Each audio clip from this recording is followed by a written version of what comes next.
और चाहे कुछ भी हो जाए, मैं अपनी मंजिल को हासिल करके ही रहूंगी।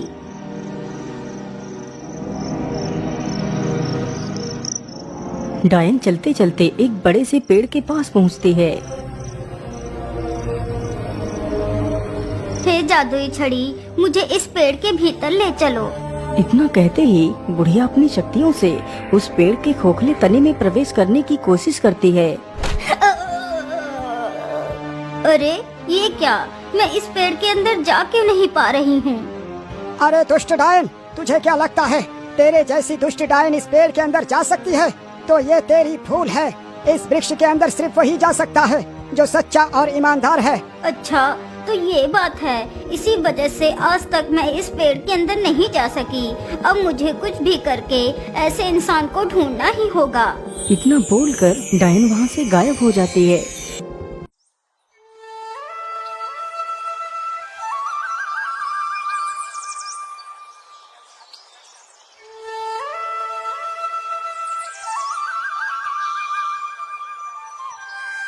सेठ जी, मुझे कुछ पैसे दे दीजिए। मेरी माँ की तबीयत बहुत खराब है। मुझे मेरी माँ के लिए दवाइयाँ लेनी है। मैं आपके पैसे जल्दी चुका दूंगा। अरे नहीं मोहन, तुझे क्या लगता है मैं तेरे जैसे भिखारियों को मुफ्त में ही पैसे बांटता हूँ? पहले तू मेरे पास अपनी कोई कीमती वस्तु गिरवी रख, फिर मैं तुझे पैसे दूंगा। लेकिन सेठ जी, मेरे पास तो ऐसा कोई वस्तु नहीं है, फिर मैं आपके पास गिरवी क्या रखूँ? अरे मोहन, तेरे पास तेरे दोनों बैल तो है ना, तू उन्हीं बैलों को मेरे पास गिरवी रख दे। लेकिन सेठ जी, उन्हीं बैलों से ही तो मैं मजदूरी करके आपके पैसे लौटाऊंगा। यदि मैं आपको वो बैल भी दे दूंगा तो मैं क्या करूंगा सेठ जी? मेरा सहारा तो वो 2 बैल ही है। देख मोहन, वो सब मैं नहीं जानता। यदि पैसे चाहिए तो बैल तो देने ही पड़ेंगे। हे भगवान, अब मैं क्या करूं? यदि दवाई लेकर नहीं गया तो मेरी माँ मर जाएगी। मैं ऐसा करता हूँ, अपने बैलों को ही गिरवी रख देता हूँ। क्या हुआ मोहन, तुम क्या सोच रहे हो? कुछ नहीं सेठ जी, मैं तैयार हूँ। आप मेरे बैलों को रख लीजिए, बस आप मुझे उन दोनों बैलों के बदले 20 रुपए दे दीजिए। ठीक है, ये लो 20 रुपए। मोहन तुरंत ही 20 रुपए लेकर बाजार जाता है और अपनी माँ के लिए दवाइयाँ खरीदता है तथा 1 महीने का राशन ले लेता है। हाँ, मैंने सारा सामान ले लिया है। चलो अब वापस घर लौट चलता हूँ। इतना कहकर मोहन अपने घर के लिए निकल पड़ता है।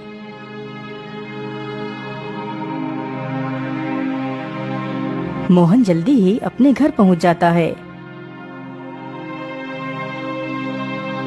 देखो माँ, मैं तुम्हारे लिए दवाइयाँ और पूरे 1 महीने का राशन ले आया हूँ। लेकिन बेटा, इतने सारे पैसे तुम्हारे पास आए कहाँ से? माँ, हमारे पास और कोई दूसरा रास्ता नहीं था, इसीलिए मैंने अपने दोनों बैलों को सेठ के पास गिरवी रख दिया। माँ, मैंने सोच लिया है कि मैं आज ही शहर को चला जाता हूँ और पूरे 1 महीने तक शहर में ही पैसे कमाऊंगा। फिर वापस अपने गाँव आ जाऊंगा और अपने दोनों बैलों को वापस ले लूंगा। अच्छा ठीक है बेटा, तुम्हें जैसा भी ठीक लगे वैसा ही करो। अच्छा माँ, अब मैं चलता हूँ। तुम अपना ख्याल रखना, मैं जल्दी ही लौट कर आऊंगा। इतना कहकर मोहन पोटली में कुछ सूखी रोटियां बांधता है और शहर के लिए निकल पड़ता है।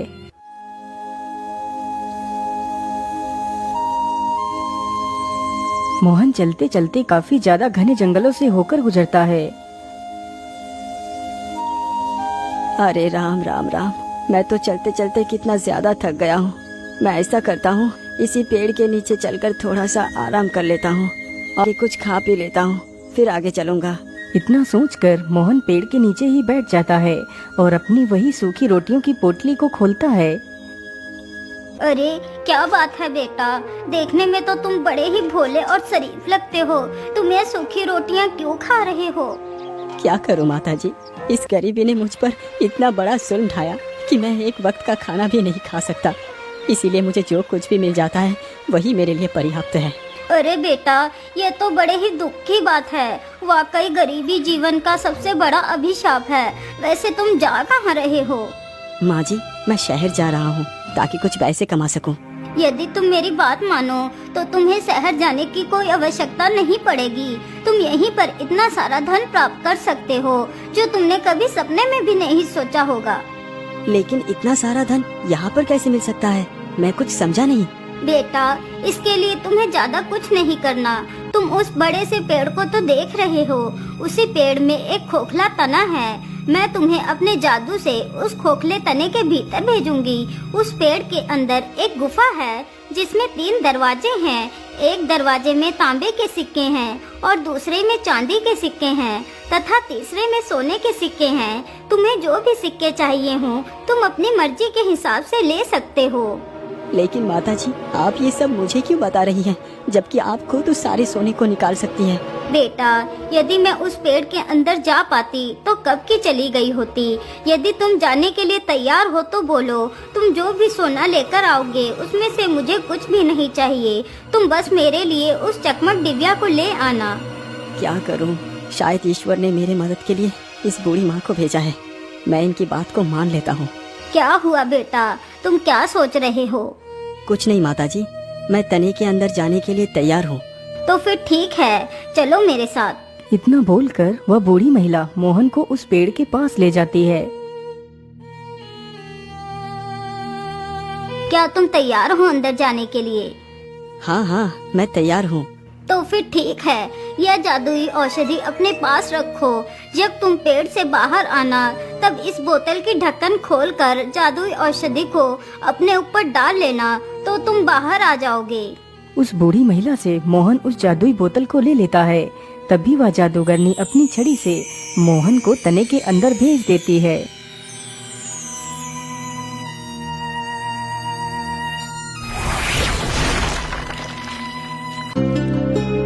अरे बाप रे बाप, ये गुफा तो कितनी बड़ी है। चलो मैं जल्दी से उन 3 दरवाजों को ढूंढता हूँ। इतना कहकर मोहन गुफा में इधर उधर घूमने लगता है।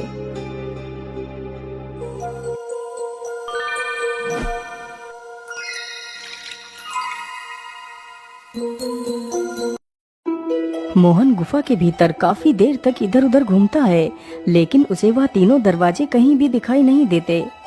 ओहो, इतनी देर से मैं इस गुफा में घूम रहा हूँ, लेकिन अभी भी मुझे वो 3 दरवाजे नहीं मिले। पता नहीं वो 3 दरवाजे कहाँ हैं। मोहन इतना कह ही रहा था कि तभी उसकी नजर नीचे जमीन पर पड़ती है। अरे ये क्या, ये तो एक गिलहरी है और इसने तो अपने मुंह में एक सोने का सिक्का दबा रखा है। इसका मतलब जिस ओर से ये गिलहरी आ रही है उस ओर ही वो 3 दरवाजे हैं। मुझे उस ओर ही चलना चाहिए। मोहन उस ओर को ही चल पड़ता है जिधर से वह गिलहरी आई थी। कुछ दूर चलने के बाद मोहन उन 3 दरवाजों के पास पहुंच जाता है।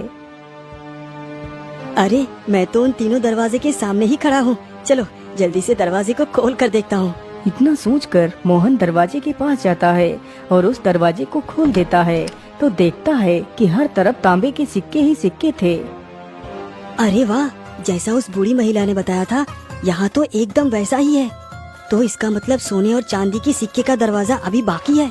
चलो जल्दी से दूसरा दरवाजा खोलता हूँ। इतना कहकर मोहन गुफा का दूसरा दरवाजा भी खोल देता है तो देखता है कि दूसरे दरवाजे के अंदर सब चांदी के सिक्के ही पड़े हैं। चलो अब मैं जल्दी से उस सोने के सिक्के का दरवाजा भी खोलता हूँ। फिर मोहन तीसरा दरवाजा खोलता है।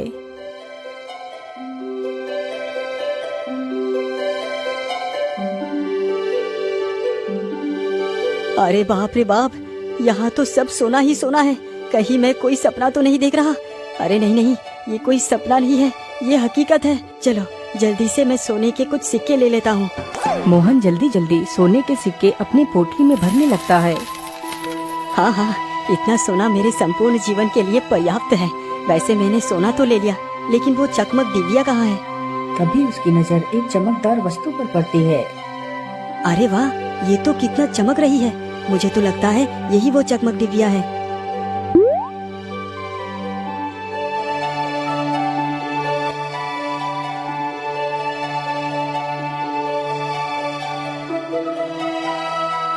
आखिर वो जादूगरनी इस डिबिया का क्या करेगी? वैसे भी अब मुझे इस डिबिया के बारे में जानने की जरूरत ही क्या है। अब तो मैं कितना अमीर बन चुका हूँ। चलो अब इस पेड़ से बाहर निकल चलता हूँ। इतना कहकर मोहन उस जादुई बोतल के ढक्कन को खोलकर उसमें भरी जादुई औषधि को अपने ऊपर डालता है।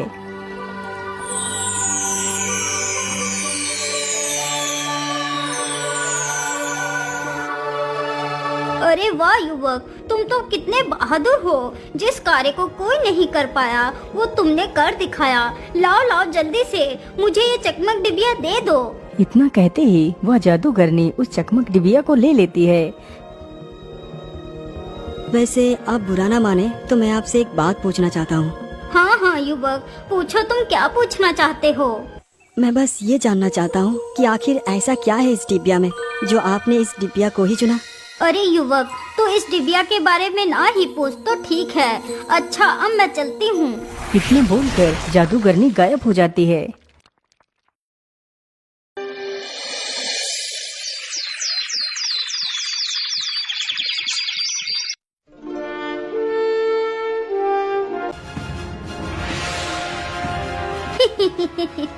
अरे दुष्ट राजा, तूने मुझे इस राज्य से बाहर निकाला था ना। देख, मैं फिर से आ गई। अब तू मेरा कुछ भी नहीं बिगाड़ पाएगा। सिपाहियों, इस पागल जादूगरनी को पकड़ के ले जाओ और कारागार में डाल दो। हे चकमक डिबिया, तू इस महल के सभी लोगों को सम्मोहित करके मेरा गुलाम बना दे।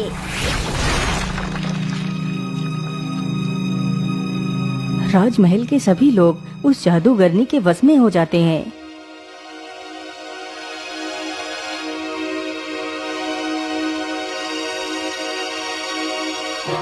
आज से मैं हूँ इस राज्य की महारानी। आज से इस राज्य में सारे काम मेरी मर्जी के मुताबिक होंगे।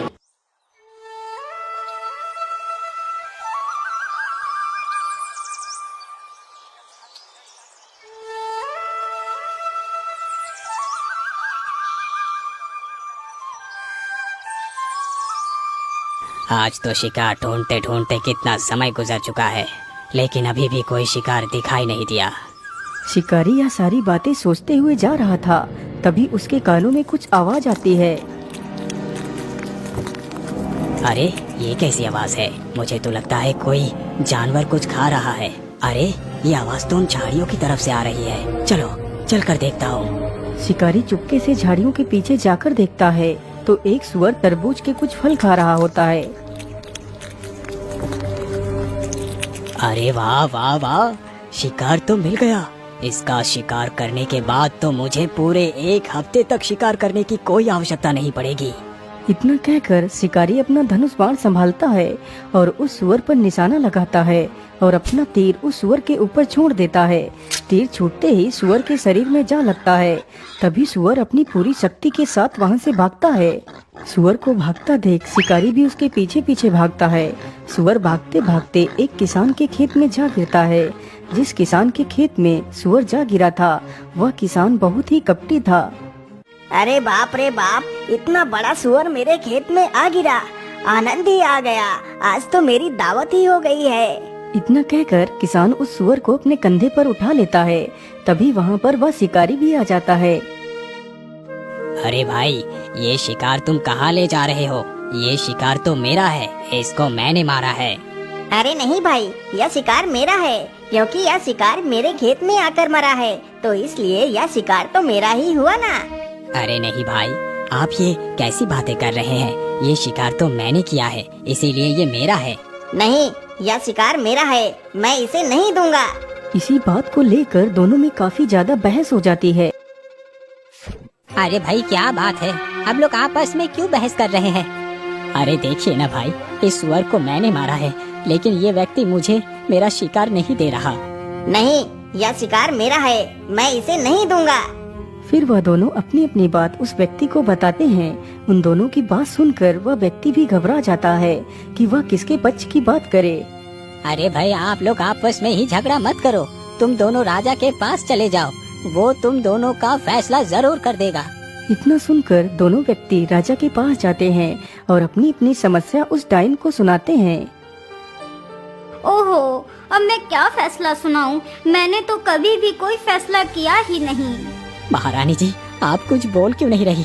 ये शिकार मेरा है। अरे नहीं दुष्ट शिकारी, यह शिकार उसी का है जिसकी जगह पर ये जाकर गिरा है, इसलिए यह शिकार तुम्हारा नहीं है।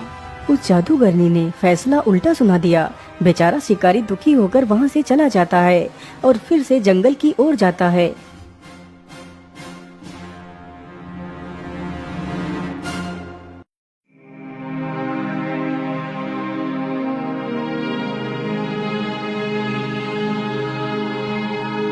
अरे भाई, क्या बात है? आप इतना उदास होकर क्यों बैठे हैं? फिर शिकारी अपनी सारी दास्तान मोहन को सुनाता है। ये तो बड़ा ही गलत हुआ, लेकिन महाराज ऐसा गलत फैसला कैसे सुना सकते हैं? अरे भाई, फैसला महाराज ने नहीं बल्कि एक बूढ़ी महिला ने सुनाया है, जो अब इस राज्य की महारानी बन चुकी है। लेकिन महाराज के होते हुए दूसरी महारानी फैसला कैसे सुना सकती है? चलो मेरे साथ, जरा मैं भी तो देखूं आखिर नई महारानी कौन आ गई है। इतना कहकर मोहन राजमहल में पहुंच जाता है तो देखता है राज्य की महारानी कोई और नहीं बल्कि वही जादूगरनी है जिसको उसने वह चकमक डिबिया दी थी। अरे जादूगरनी, आप इस राज्य की महारानी कब बन गई? अरे बेवकूफ लड़के, क्या तुझे सारी बातें बताना जरूरी है? तुझे दिखाई नहीं देता कि अब मैं महारानी बन चुकी हूँ। आप महारानी बन गई है, अच्छी बात है, लेकिन गलत फैसला सुनाना ठीक नहीं। अरे बेवकूफ, मैं चाहे कोई भी फैसला सुनाऊं, ये मेरी मर्जी है। मैं जो चाहूंगी वही फैसला सुनाऊंगी। अपनी सलामती चाहते हो तो चुपचाप यहाँ से चले जाओ। इतना सुनकर वह दोनों वहाँ से वापस चले जाते हैं।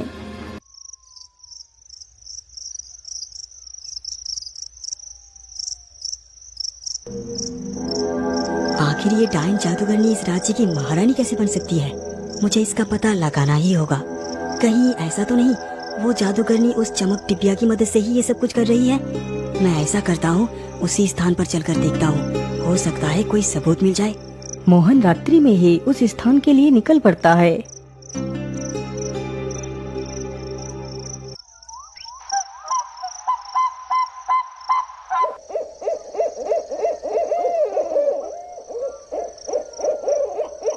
हे जादुई पेड़, मेरी मदद करो। अरे भाई, क्या बात है? तुम इस वृक्ष से क्या सहायता चाहते हो? अरे भाई, आप इधर उधर क्या देख रहे हो? मैं तो पेड़ के ऊपर बैठा हूँ। मैं तो एक तोता हूँ। फिर मोहन उस तोते को सारी कहानी सुनाता है। अरे भाई, उस जादूगरनी ने इस वृक्ष की चकमक डिबिया छीन ली, इसीलिए ये वृक्ष अपना सारा जादू खो चुका है। नहीं तोता, वो चकमक डिबिया मैंने ही उस डायन को दी थी। क्या? वो चकमक डिबिया तुमने उस डायन को दी है? लेकिन क्यों युवक, तुम्हें पता नहीं वो जादूगरनी उस चकमक डिबिया की सहायता से विनाश ला सकती है। अरे तोता, मैं उस चमक डिबिया की शक्तियों को नहीं जानता था। मुझसे बहुत बड़ी भूल हो गई है। तोता, क्या इस मुसीबत का कोई उपाय नहीं है? उपाय तो वो चमक डिबिया स्वयं है। यदि वो चकमक डिबिया मिल जाए और उस डिबिया को इस पेड़ के खोखले तने में डाल दिया जाए तो सब कुछ पहले जैसा हो जाएगा। लेकिन अब वो चकमक डिबिया हमारे हाथ नहीं लग सकती, क्योंकि मैंने उस डायन को ढूंढने की बहुत कोशिश की, लेकिन वो कहीं नहीं मिली। अरे तोता, मैं जानता हूँ कि वो डायन कहाँ है। वो डायन ही तो हमारी राज्य की महारानी बन बैठी है। अच्छा, तो वो डायन महारानी बनकर बैठी है। अरे युवक, चलो मेरे साथ उस महल में। लेकिन तोता, वहाँ तो सैनिकों का कड़ा पहरा है, हम पकड़े जाएंगे। युवक, तुम चिंता न करो, तुम महल के बाहर दूर खड़े रहना। मैं उड़कर जाऊंगा और उस चकमक डिबिया को उठा कर ले आऊंगा। इतना सोचकर दोनों चुपचाप उस डिबिया की तलाश में निकल पड़ते हैं। दोनों चलते चलते जल्दी ही उस महल के करीब पहुंच जाते हैं। तोते, यही वो महल है जिसके अंदर वो दुष्ट डायन रहती है। अच्छा ठीक है युवक, तुम यहीं पर रुको, मैं अभी आता हूँ। इतना बोलकर तोता महल की ओर उड़ जाता है। तोता महल की खिड़की के पास छिपकर डायन को देखता है। वाह वाह वाह, इस डिबिया के कमाल तो मेरी सोच से भी ज्यादा है। मैं कल सुबह ही महारानी को फांसी पर चढ़वा दूंगी, तभी जाकर मेरे अपमान का बदला पूरा होगा। वैसे अब तो काफी ज्यादा रात हो चुकी है, चलो अब मैं सो जाती हूँ। वैसे भी कल का दिन मेरे लिए खास होने वाला है। इतना बोलकर जादूगरनी उस चकमक डिबिया को वहीं पर रखकर सो जाती है। मुझे लगता है ये डायन अब सो चुकी है। चलो मैं जल्दी से इस डिबिया को उठाकर ले चलता हूँ, यही अच्छा मौका है। इतना सोचकर तोता उस चकमक डिबिया के पास जाता है और जल्दी ही उस डिबिया को अपनी चोंच में दबाकर वहाँ से उड़ जाता है। ये लो युवक, तुम इस चकमक डिबिया को अपने हाथों से इस खोखले तने के भीतर डाल दो। इतना सुनते ही मोहन उस डिबिया को उस खोखले तने में डाल देता है।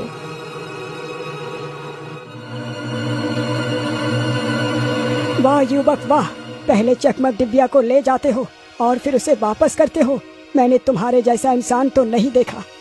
नहीं नहीं वृक्षदेव, ये डिबिया मैंने नहीं बल्कि उस डायन ने ले ली थी। वृक्षदेव, मैं चाहता हूँ कि आप उस दुष्ट डायन को इसकी सजा दें, क्योंकि वो डायन बहुत ही दुष्ट है। मोहन, उस डायन के कर्मों की सजा राजा उसे खुद देगा, तुम फिक्र ना करो।